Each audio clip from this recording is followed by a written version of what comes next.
So a little bit about myself. For those of you that know me or don't know me, my name is Buddy Salhab. Before I got involved in owning a healthy, active lifestyle company, I was in the construction industry for over 15 years, and I ran my own carpentry business for 12 years. Previous to that, I left school at the age of 15, where I didn't really apply myself at school. It was quite interesting because after I left school, I failed mathematics and I failed English and many other things. When I said that I was going to pursue a career in carpentry, people told me that I wouldn't be able to do it because it had to do with mathematics, was a major part of what we did, and it was all Pythagoras theorem. Now, how many of you remember Pythagoras theorem? Tan, sin, cos. I know it off the back of my hands. Because it was something that I needed to learn and develop the skills. And just through doing that and working 12 years in that business, I came to a stage when I was unfulfilled and, really seeking something else. And I came across this opportunity to get involved in a healthy, active lifestyle company, being mentored and coached by, some great people. And I thought, why not? What have I got to lose? And, at the very beginning, all I needed to do was become a really good student and learn the skills. The same way that I learned the skills in my other business in carpentry, I learned the skills in what I do here today. So, if you're taking down notes, I just honestly suggest that, whatever it is that you want to do, anything that you want to do, you just need to be willing to learn the skills. Just be willing to learn the skills. You've got to become a really good student. And number two, you've got to be willing to execute. Whatever plan that you put into place, you've got to be willing to execute.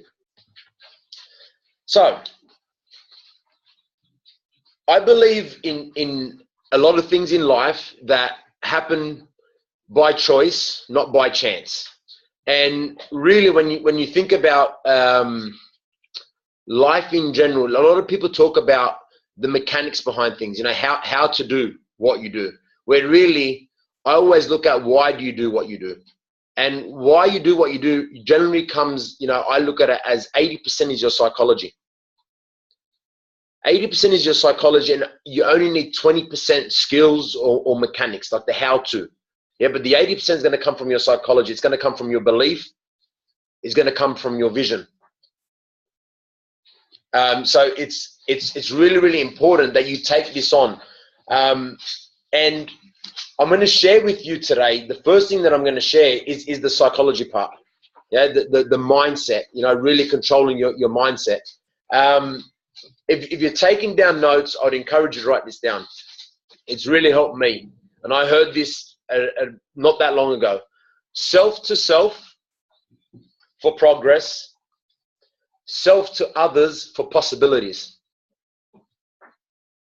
We often get comparing ourselves to other people, and that's okay. Compare yourself to see what is possible.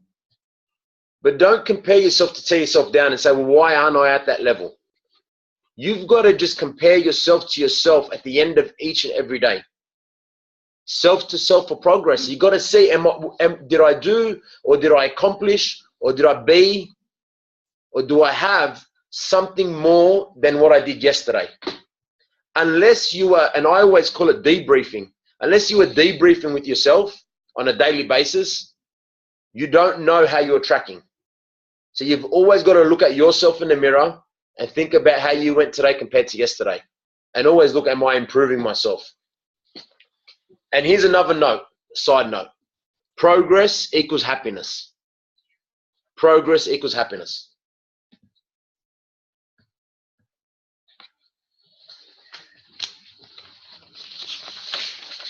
So what I'm going to go through today is I'm going to go through two elements of practical psychology, right? These two elements, my belief is that if you can master these two elements, then you've mastered your life moving forward, and you're going to live in a great place, right? So everything that is happening in our life is controlled by our state, how we're feeling, right? Understanding these two elements will enable you to understand the nature of humans, right? And if you can understand the nature of humans, right, then you can understand how to leverage them, right, and be able to predict why they are doing what they're doing, why they are taking these actions that they take, right? So the more that we can understand about this and what's going on with people and why they do what they do, the more compassionate we can be, the more connected we can be with others, the more of a positive influence that we can have on other people. But we need to understand this emotional state, right? And, you know, I look at it as a leader. If you're a leader of your organization, if you're a leader of your family, you know, you want to become somebody that can influence the other person, yeah? And influence is a major key of what we do. You know, you think about children. You know, for those of you that have children, I have two. My boy is almost 3. He's got to be one of the best salespeople. You know, he will ask and ask and ask and ask and come back and ask again after we say no, and come back and follow up and ask again until he gets what he wants. And we're all born natural salespeople. We're all born with the power to influence. But what happens through life's conditioning from people telling you no, no, no, you start to go down to this small corner and you start to realize, well, they're just going to say no, so I'm not going to ask. I'm only going to ask once or twice and I'm going to stop asking. And what I've got to share with everybody is you want to then just have this ability again, like a child, just to continue to ask, you know, continue to expand, yeah, continue to influence not just other people, but you first need to influence yourself. In order to master these couple of elements, you need to ask yourself a few questions. And question number 1 is, what stops us from moving forward? You know, what generally stops us from moving forward? There's one word for what stops us from moving forward. And if you were live in our center tonight, you would have heard me say this, but it's the word fear. Fear is what stops you from moving forward. Fear can destroy our psychology. It can actually immobilize us, so we don't do anything. And the thing is that fear is something that's hardwired into us. We all have fear in us. It's part of human nature. We can never, ever get rid of the fear. But what we can do is we can learn how to adapt and to work with the fear. So instead of saying, why did this happen to me? Or why is God punishing me? Look at it as, why am I being presented with this challenge? You know, what do I have coming forward to me? This is just a challenge to get me better. Now, the same circumstances can happen to 2 different people, exactly the same situation, and one person will say, why has this happened to me? Why am I getting punished? I've got bad luck. While the other person will look at it as an opportunity for growth, an opportunity to learn and move forward from that. So, you know, you think about fear, we don't just get fear of rejection, but fear of success. You know, some people fearful of having success, they're like, oh, money may change me. So they hold themselves back. Fear of not having enough, fear of not giving enough, fear of not being loved. You know, there's so much fear in our life. And, you know, the secret is learning how to use this instead of the fear using you. So I'm going to say that again. It's a really good point. You got to learn how to use the fear so the fear doesn't use you. Very, very important.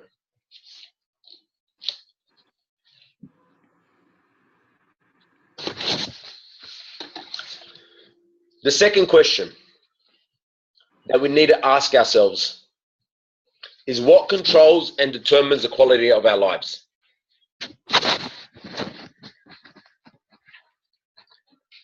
By the way, this is probably something that you didn't get taught at school. I think this should be taught at school. I really do. What controls and determines the quality of our lives? This is all psychology. And I didn't study psychology, by the way. So all that's going to determine and control our quality of our life is the meaning that we give to something. In every single instant, something happens, automatically we give it a meaning. in that exact moment, we give it a meaning. It's very similar to what I said before about, you know, having two different people, same situation, both of them given a different meaning. If they give it a different meaning, you know, it's going to change their emotional feeling. You know, if you change your emotional feeling, then really what's going to help you move forward? You've got to be in a good place. You have to be in a good place. And you've got to understand is that what's driving my emotions are three forces. And if you can master these three forces, you can master controlling your state. So think about any situation, right? We can never control the situation.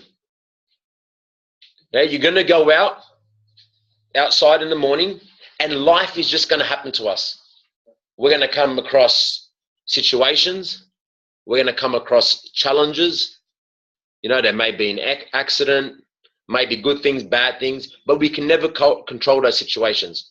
All that we can control is how we feel about those situations, an emotion. But controlling on how we feel and not being able to control that feeling, then it's kind of like positive thinking. And that's why you kind of like, yeah, but I don't get it. It's okay for you to say because, you know, you just think positively. And it's not about that at all. Or they usually say, oh, well, things just don't happen to you. But it's not about that at all. Things happen to all of us. And you need to understand that. But these three master keys, these three forces, if you like to say, if you can understand them, and if you catch yourself in a bad emotional place, if you start to focus on these three key things, everything will change for you. The number one thing is your physiology. The way you move, your physiology. Motion equals emotion. It's the way you breathe, the way your posture is. So that's your physiology. You know, that's why they say the first thing in the morning you should do is when you get out of bed is move your body, you know, maybe just bounce up and down on the spot.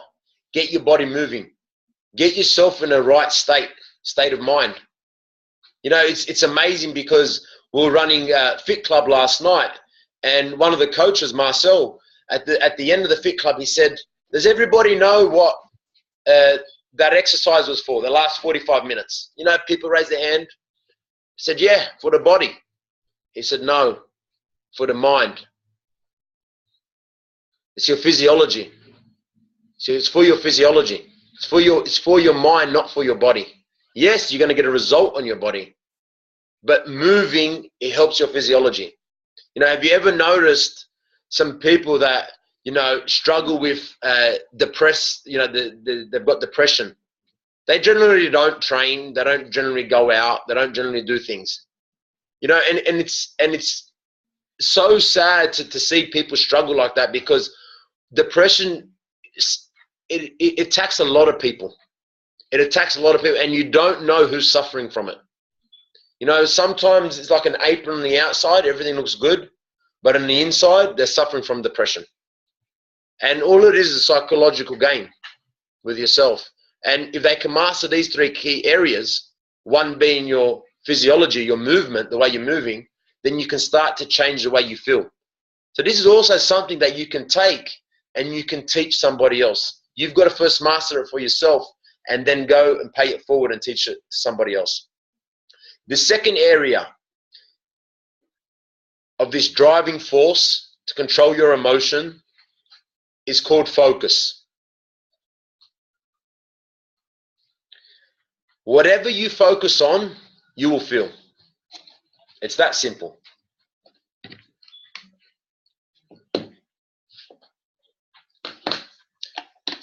You know, whatever you look for, you're going to see.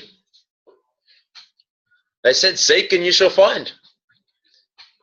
You know, if you're out in business and you need to get some new clients, you're like, well, you know, there's so much happening in the marketplace and people aren't spending money, and there's tax time coming up, and you know, Donald Trump just got into a thing and nobody's spending money, or whatever it may be. You're focusing on all the things that aren't working for you. So you're going to start to achieve more of that. But if you shift your focus, and it's like a perfect example, like the salesperson. He looks out the window in the morning, he sees it's windy and it's raining. Two salespeople. One person looks out the window, says, stuff that, I'm not working today. I'm not going out in the rain. Goes back to sleep. The other guy who opens up the window, looks outside. It's raining, perfect weather. Everybody will be home. I'm going out. I'm going out. And you guess what? All the other salespeople will be still asleep. Yeah? And this is the focus. Where focus goes, energy is going to flow. Focus goes, energy flows. Is everybody flowing so far? Good. Third area of this driving force for your emotion, and this is the game changer, is your language, the meaning you give something, your own philosophy. You know, when somebody says, so how's your day today? Yeah, not bad. Yeah, not bad. It's not good, but they're not bad. You know, it's just like, what do you mean it's not bad? You know, you live an extraordinary life. You know, you got to feel incredible. There's no amount of, you know, your health is your number one priority in your life. And if you've got your health, then life is good. Life is good. What else would you need? Everything else will just fall into place. But that language of yourself, your own philosophy, the language that you hear from external as well, you got to learn to block it out, the negativity. Sometimes you just got to cut it out. Sometimes you just got to cut the strings of people that you're hanging around, you know, because you become the average of the 5 most people that you hang around. You become that average. So if you hang around people that are, yeah, not bad, and just whinging and moaning and complaining every day, then you're going to end up like that. And there's nothing wrong with that. You know, it's what makes up society, right? We're all in different levels. You know, different levels of leadership, level number 1 or level number 5. But I know that we're all on this call, we're overachievers. So you really want to have that understanding that my language is going to determine how I feel. The meaning I give to something is going to determine how I feel. Very, very important. The other important thing with that last one, with the language, is as soon as we experience something, we often give it a meaning. Allow that meaning to be empowering you, not disempowering you. Very, very important. You've got to allow this meaning to, you know, it's got to empower you. Because that's what's going to drive you forward.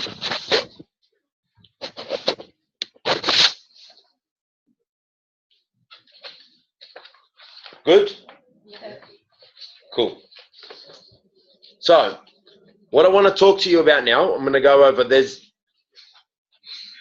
there is 4 levels of leadership. Right? There's 4 levels of leadership. Level number 1, you must be able to lead yourself.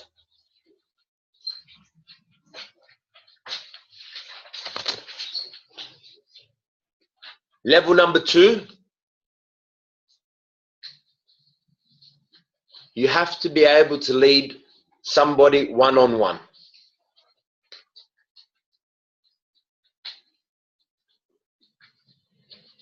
Level number 3, you've got to be able to lead a group of people.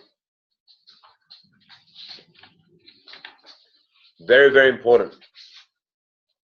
And level number 4 is you've got to be able to lead organizations, companies, countries, whatever it may be. You've got to look at yourself, self to self for progress, self to others for possibilities. You've got to be able to look at yourself in the mirror and say to yourself, what level am I currently at? and what skills do I need to adapt to get to the next level? Unless you're asking yourself that question and then learning the skills to move to the next level of leadership, then you're always going to stay where you are. You must participate in your own success. At some level, you've got to participate in your own success. It's an absolute must. So what I'm going to go on to now is I'm going to go through the circle of life. You know, it's a major part of not just why we do what we do, but you know how things and the reaction that we take in doing that. So everybody get a clean sheet of paper.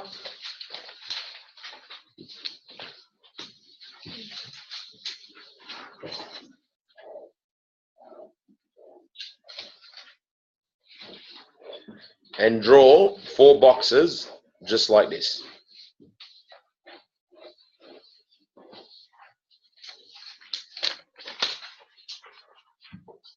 Can everybody see my good up? Just like this.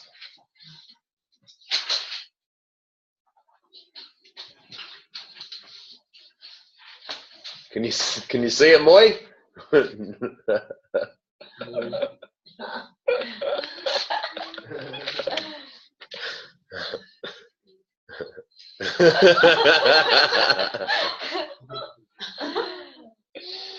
Right. Then, is it a black pen, maybe? Yeah. Thank you.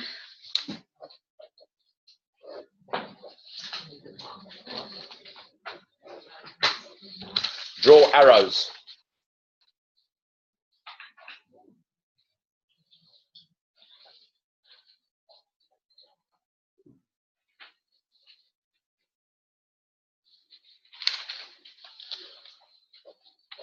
All of us as humans have potential to do whatever we want to achieve. You know, it goes back to the little bit of a saying that I said before about my son is going to be one of the best salespeople. And like children in general, not just my son, just children in general, they ask and they ask and they ask until they receive what they want, and they just come back and ask again. Even if you say no, they'll still come back and ask again. And generally, most of the time, you see them. You know, they're asking for ice cream. You say no, no, no, no, no, and they'll be having an ice cream within 10 minutes. It's just the way it happens, right? So we've all got potential to become more. Would everybody agree on that? Yeah. Absolutely. Right? We've all got that potential to become more. But what happens through life's conditioning is we start to have that language barrier that we spoke about before, that self-talk, our own philosophy, our conditioning, work, people telling us that we can't do things. Yeah. So what generally happens is our belief starts to go down. Right? And that's where I want to start with belief. So in this corner, bottom corner, write belief.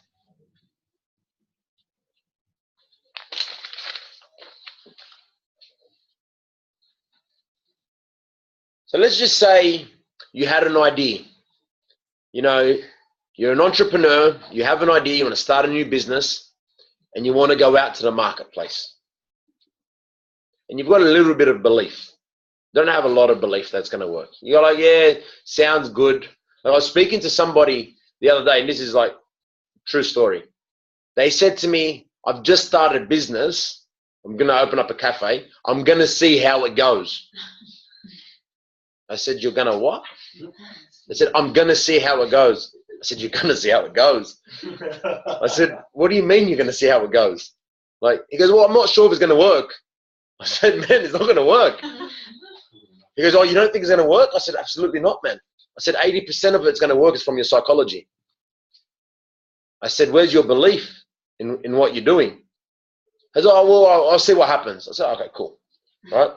So with a belief like that, yeah, how much potential do you think that person is going to tap into? Not much. Not much potential. So on top of belief, you got belief down here. On top of belief is your potential. Oh, spell that. T-E-N. P-O-T-E-N-T-I-A-L. I copied my sheet.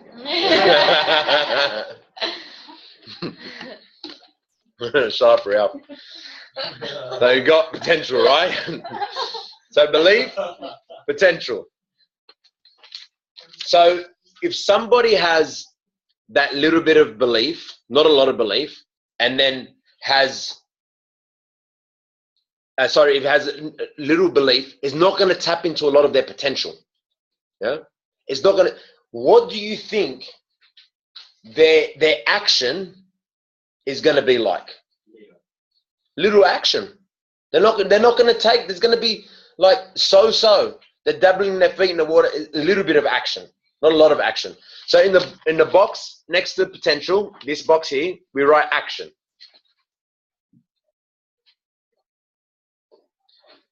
So your action could be,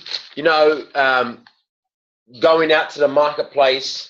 It could be presenting your product or your service, presenting your idea, whatever it may be for you. It's the action that you take, right? From the action that you take, we generally get a result. So we started with, an idea to open up a cafe. Don't have much belief that it's going to work. So we tap into a little bit of our potential. We don't take big action, and we get a very, very small result. And this is the bottom corner, is result.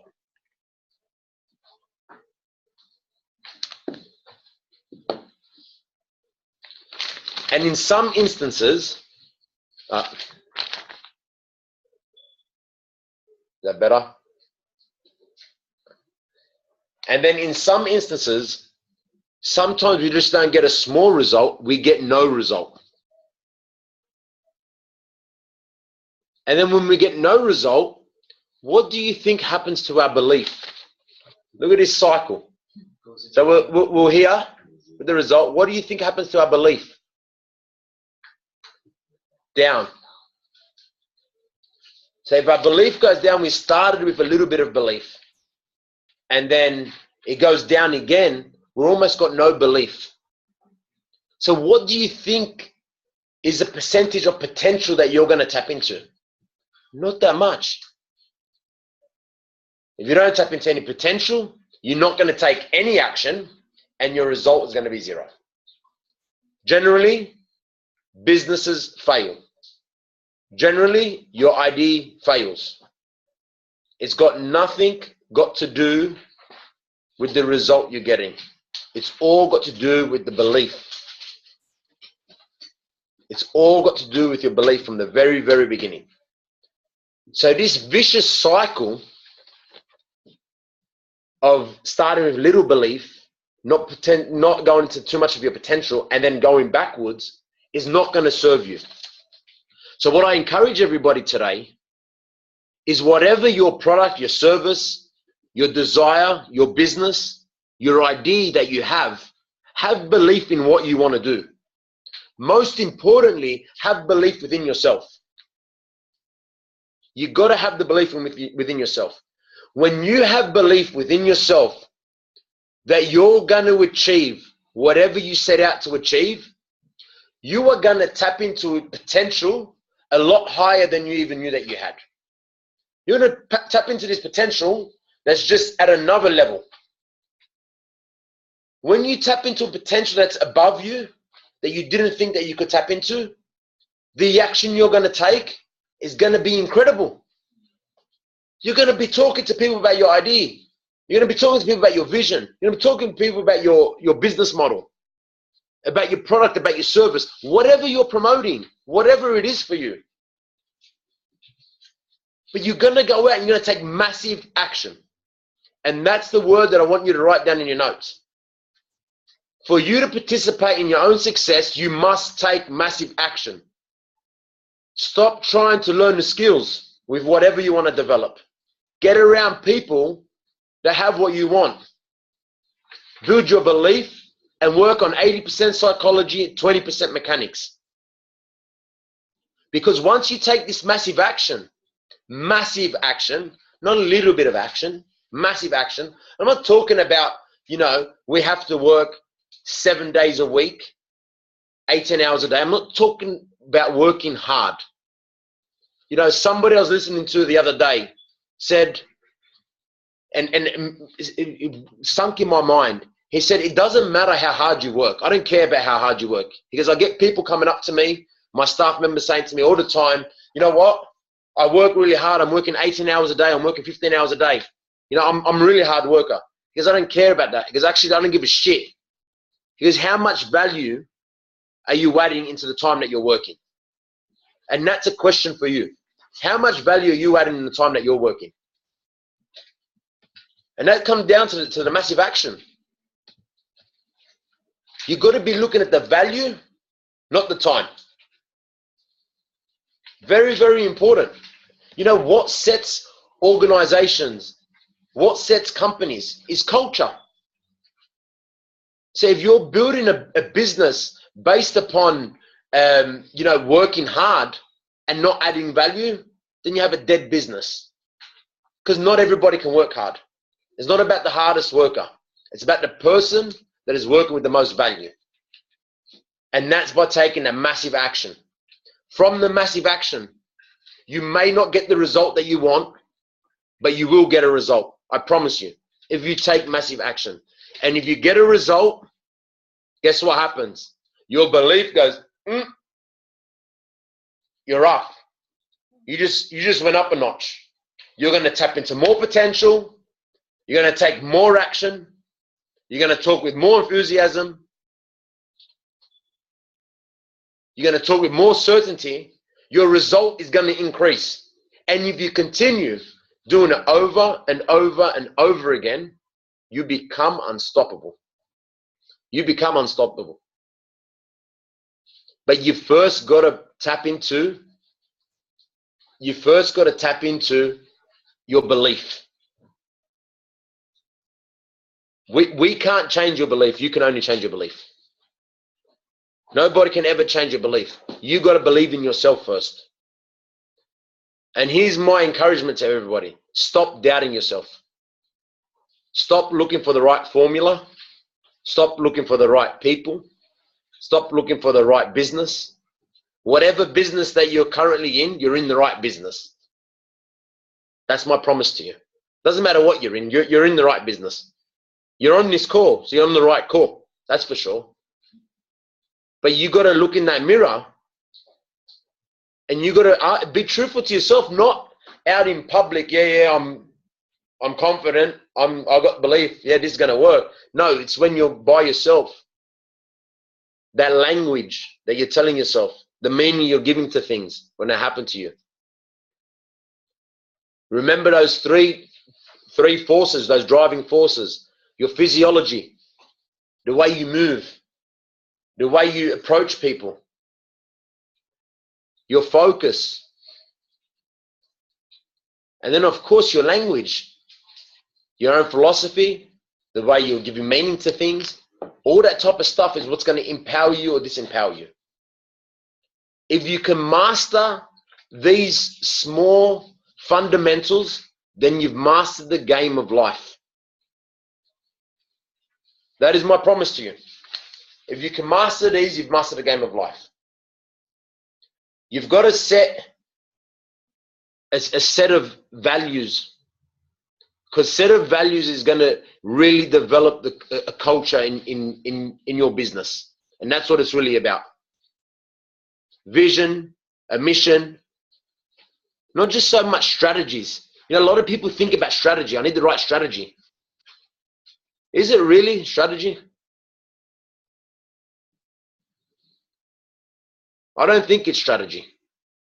I could be wrong, but I don't think it's strategy, because I always look for the right strategy in the past. And I realized, well, it's not the strategy. Every strategy works. Every tactic works. But it's your psychology. It's your psychology. And, you know, if you can master this, you can influence people to go from level 1 leadership to level 5 leadership and move through the ranks that way. And it's just absolutely incredible.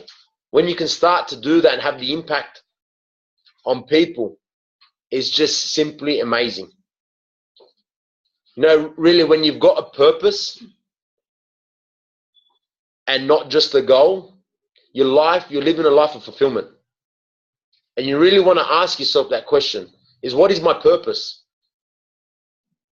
What is my purpose? Not what do I want to achieve, what my goals are. We can all have goals, but if we have no purpose, then we don't have a driving force. Because if the driving force were your goals, then you'd all have your goals. And that's the truth.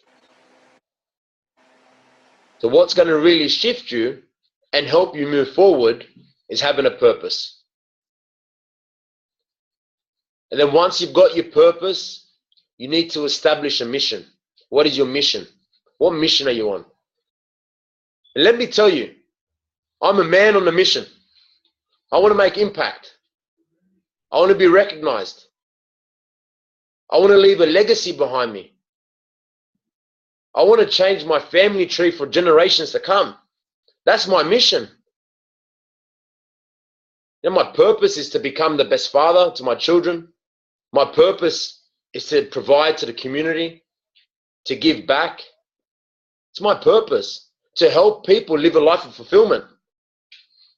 And I can honestly tell you, when that is in your forefront every single day, you're not counting the hours. You're not counting the days. You don't treat this like work. It's just what you do. It's just life. And that's truly what I do. I never count the hours. I never count the days. It's just what I do. You know, some people say I work a lot. I don't call it work. You know, when you love what you do, it's not called work. That's what they say. And it's how I feel. I get up every day. I'm living a life of fulfillment, a life of passion, and so can you. But you first got to find what your purpose is. I don't know what your purpose is. I don't know what your mission is. But once you've established those two, and I'd definitely write those questions down. Once you've established those two, then write down your goals. Because then it's a lot easier to get your goals. And it'll look something similar to this.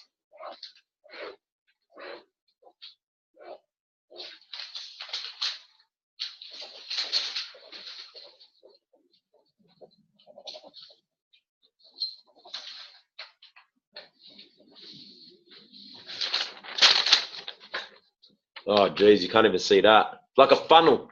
Purpose at the top, mission, and then goals. It spits out at the bottom. People often have their goals at the top. But what's going to drive you is having your purpose at the top. That's what's going to drive you. Upside down funnel is a funnel. It's going to funnel straight through into your goals. But you've got to have something that's going to drive you. You want to be purpose-driven, goal-focused. And then once you've got your goals, you then need to chunk them down. You want to chunk those goals down to 12-month goals. So where do I want to be in a year from now? And then once you've chunked them down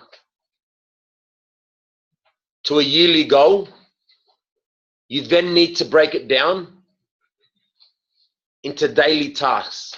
What do I need to do on a daily basis to achieve this goal in the next 11 months? You've got to map it out. It's a map. It's not a business plan. Don't let people tell you that you need to establish a business plan. You need a map because life happens. So if you've got a business plan, then you're set in stone. And usually shit happens and then you just go, oh, it's not going to work. But if you've got a map, you know where you want to end up in the next 12 months. Well, then doesn't matter what happens. You've got some detours, some ups and downs. You may need to stop. It doesn't matter. You can always come back on track. But you got to know where you really are. And this is what's going to help you moving forward. The question that I want to leave everybody with is,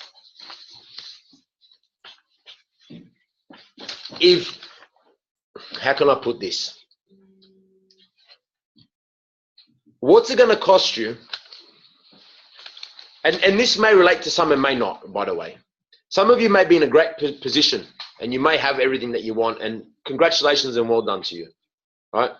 But if you're not in that position, what's it going to cost you emotionally, financially, physically, if you don't do something different in the next 12, 18 months, 24 months? What's it going to cost you?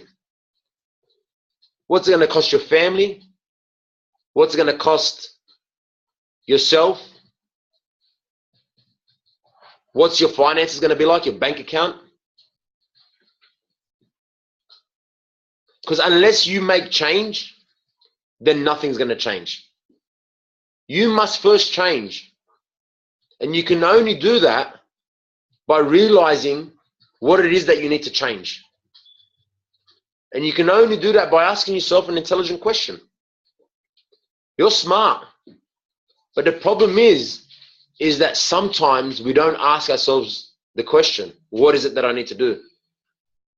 It was funny.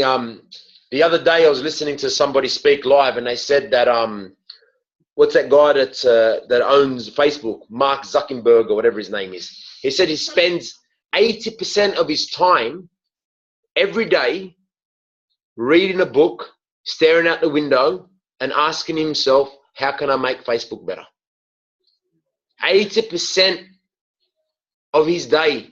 And then the 20% he does other stuff. You know, he does like meetings with stakeholders and whatever it may be. So imagine you just spent some time, I'm not saying spend 80% of your time, but an hour of just detaching yourself emotionally from the world, giving yourself some space and asking yourself, well, how can I do what I'm doing better? What is it that I need to do? You know, really take that deep breath, feel the blood rush through your right ear, through your heartbeat, things that, you know, that you don't generally feel because you're just so busy. You're so busy in the mind, you're so busy in life, and you forget just to take a step back sometimes. But this is the real deal, guys. For things to change, you must change. For things to get better, you must get better. This is the real deal. The question you want to ask yourself, if I don't change, where am I going to end up in the next 12 years from now? Where am I going to end up in the next 10 years? Where am I going to end up 5, 12 months from now? And what I would definitely encourage everybody to do is look long-term, but work short-term. Because if you're just focusing short-term, you're going to feel the stresses of your bills, of debts, of circumstances that are happening. But if you're looking long-term, it's like a vision. It's the future. It's what your future is going to look like. It's what's going to sustain you. It's what's going to drive you. It's going to be a driving force. So on that note, guys, I hope that was helpful, and I'm sure it added value into your lives. But I asked one favor, and one favor only. Go and give this to somebody else now. Go and teach this to somebody else. And I'll tell you one of two reasons why. One is because contribution is a great thing to do in life, right? And number two is when you give it, it actually reminds you of what it sinks into your nervous system even more. Because that's why we take down notes. Like listening is one thing, taking down notes, it embeds more. And then when you go out and you give it to somebody else, it's going to embed more into your body. You will remember this. You're not going to remember everything. But when the time is right, you will remember it and you'll use it. You know, but those few key areas of mastering your state, if you take anything out of this, just go for it. Go for it. Guys, 46 people on this call plus 58 people in total, guys. Well done. Congratulations. Thank you so much. It's going to be the first of many. And guys, love to all. And how we always end it. Peace. Oh, 1 second. No, wait. It always ends with a promotion. This Saturday, we have a healthy, active lifestyle event in Sydney.